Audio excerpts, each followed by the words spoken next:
ইদানিং দ্বিতীয় বিয়ে করা নিয়ে অনেক সমালোচনা হচ্ছে, সমাজে এত অসামাজিক কাজ হচ্ছে, তা নিয়ে কোনো সমালোচনা নেই। দ্বিতীয় বিয়ে করা কি ইসলাম পরিপূর্ণ সমর্থন করে কিনা? ভাইরা আমার, এটা জানে না এমন কোনো মুসলমান খুব কম আছে যে ইসলাম একাধিক বিয়ে করাকে, পুরুষের জন্য একাধিক বিয়ে করাকে ইসলাম অনুমোদন দিয়েছে।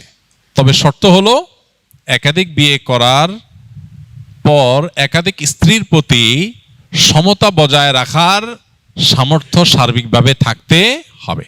প্রথমত একাধিক স্ত্রী পালার, লালন পালন করার শক্তি সামর্থ্য থাকতে হবে, সার্বিক সামর্থ্য থাকতে হবে।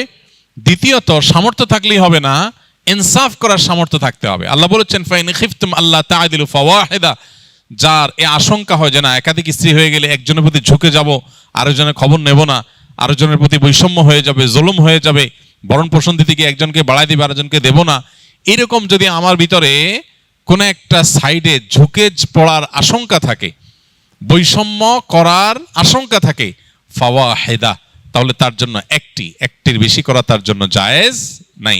এটা হলো মৌলিক কথা। এরপরে হলো মোটা দাগে যে বিষয়টি আমরা সবাই জানি, সেটা হলো দ্বীনের বিভিন্ন বিষয়গুলোকে হাস্যকর প্রমাণ করবার জন্য, বিতর্কিত করবার জন্য আমাদের অনেকের যেরকম অনেক আপনার ইম্যাচিউর আচার আচরণ এবং ভূমিকা, এটার যেমন দায় আছে, আবার অত্যন্ত পরিকল্পিতভাবে দ্বীনের বিভিন্ন বিষয়কে সমাজে হেয় করার একটা অপচেষ্টা এদেশে, মুসলমানদের সংখ্যাগরিষ্ঠ যে দেশে, সে দেশে কিছু মানুষ বিভিন্নভাবে করে যাচ্ছে, সেটাও আমরা জানি। এই বাস্তবতা আছে। একটা সময়, আজ থেকে আপনি 30 বছর 40 বছর আগের বাংলাদেশের বাস্তবতা যদি দেখেন, তো একাধিক বিয়ের ঘটনা গ্রামে গঞ্জে শহরে অহরহ হয়েছে। অনেক বড় বড় গুরুত্বপূর্ণ ব্যক্তি, দুনিয়াদার ব্যক্তি, সাধারণ শিক্ষিত মানুষজন, তাদের মধ্যে ব্যাপকভাবে বা অনেক বেশি পরিমাণে ছিল। সেটা নিয়ে সমাজে কোনো উচ্চবাচ্য হয় নাই এবং ব্যর্থ হয় সেরকম দেখা যায় নাই। এখন একাধিক বিয়ে করে একজন স্ত্রীকে নিয়ে পড়ে থাকা, আরেকজনের খোঁজখবর না নেওয়া, এরকম বৈষম্যমূলক অনাচার যেরকম হচ্ছে, এটা যেমন সত্য, আবার এটাকে কালার করার জন্য তিলরে তাল বানিয়ে রংচং মেখে এটাকে প্রচার করার একটা অপচেষ্টাও আছে। আমাদের সতর্ক থাকতে হবে, আমাদেরকে দায়িত্বশীল আচরণ করতে হবে। অনেক সাধারণ মুসলমান আছেন প্রপাগান্ডার মধ্যে পা দিয়ে ফেলেন, এবং অনেক সময় দেখা যায় আমরা নিজেরা এগুলোর কারণে ভুল সিদ্ধান্তে উপনীত হই।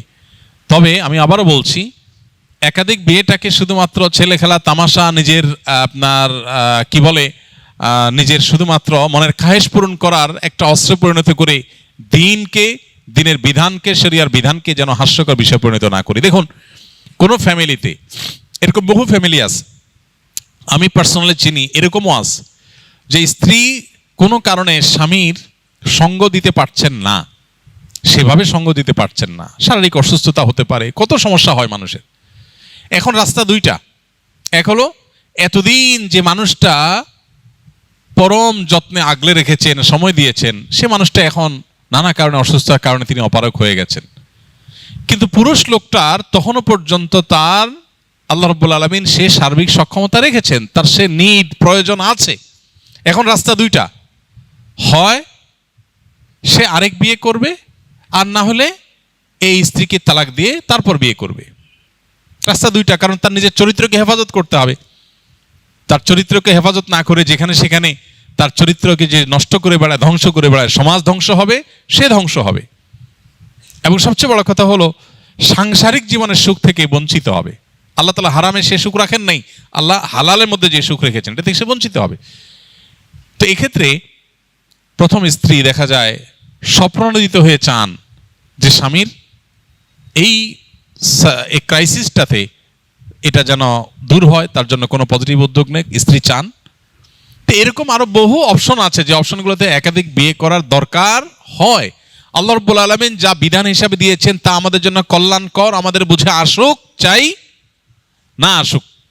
অতএব এইটার ব্যাপারে যদি কারোর মধ্যে বীতশ্রদ্ধ ভাব আসে, তাহলে সেটা ঈমান হরণকারী বিষয়েও পরিণত হতে পারে, সেটি আমাদের মাথায় রাখতে হবে। কিন্তু সেই সাথে মনে রাখতে হবে, এটাকে ছেলে খেলায় পরিণত করা, হাস্যকর জিনিসে পরিণত করার মতো ভূমিকা যারা অবতীর্ণ হন তাদের আল্লাহর কাঠগড়ার আসামি হতে হতে পারে।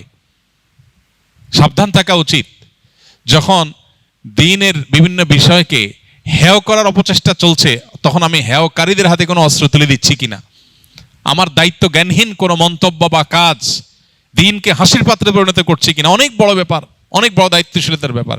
এমনি বেশি আমল করতে পারি না, এর মধ্যে আবার যদি আমার কোনো দায় চেপে আসে যে আল্লাহর দ্বীনকে, দ্বীনের কোনো বিধানকে হাস্যকর করার ক্ষেত্রে আমার কোনো ভূমিকা সেখানে হয়েছে, তো সেটা কত বড় দায়ের ব্যাপার।